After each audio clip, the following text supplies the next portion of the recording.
Junto a Samos, Mileto era una de las ciudades-estado más desarrolladas de la época. Ciudad portuaria, prosperó como centro del antiguo comercio marítimo.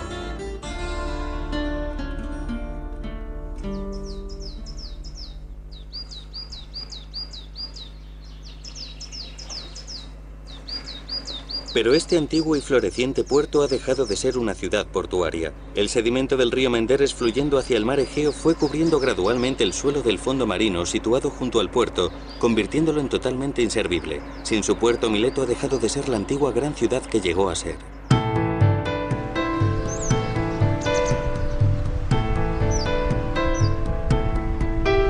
Las ruinas de los grandes proyectos de construcción que salpican la zona son un testamento del maravilloso centro cultural que fue en su día.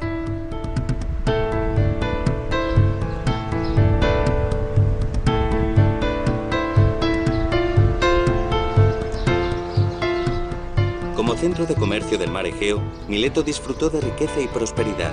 Al mismo tiempo, también se convirtió en un centro para el conocimiento y el estudio.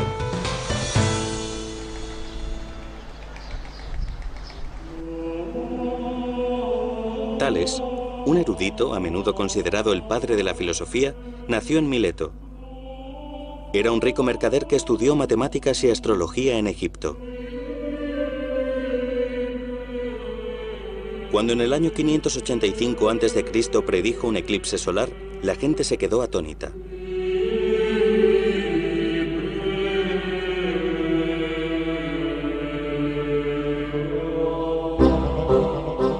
Creía que el mundo se originó del agua.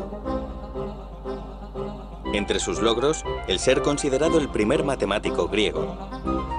Demostró además que un triángulo isósceles tiene los mismos ángulos básicos, mientras exponía que dos triángulos son congruentes cuando uno de sus lados comparte la misma longitud, y los ángulos al final de ese lado tienen la misma medida. Su conocimiento matemático no estaba solo en su cabeza. Tales sabía que si uno utiliza las propiedades de los triángulos, es posible medir altura y longitud de manera sencilla en el mundo real. Y dedicó especial atención al ángulo recto. La similitud entre triángulos rectángulos fue explotada por Tales de Mileto, que vivía en Asia Menor, justo enfrente de la isla de Samos. Fue capaz de averiguar la altura de una columna midiendo la longitud de la sombra que proyectaba sobre el suelo y comparándola con la sombra del bastón que llevaba en ese mismo momento.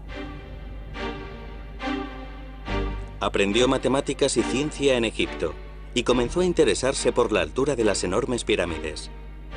¿Cómo podría medir la altura de estas pirámides?, se preguntaba. Los egipcios de aquella época habían construido las pirámides, pero no sabían que se podía medir su altura utilizando un triángulo en vez de directamente medirlas físicamente.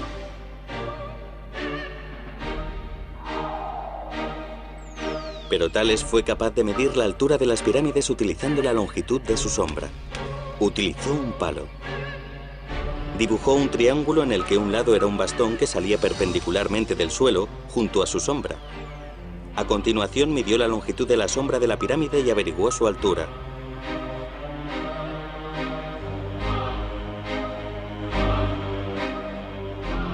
De esta forma utilizó los principios de los triángulos rectángulos para una aplicación práctica.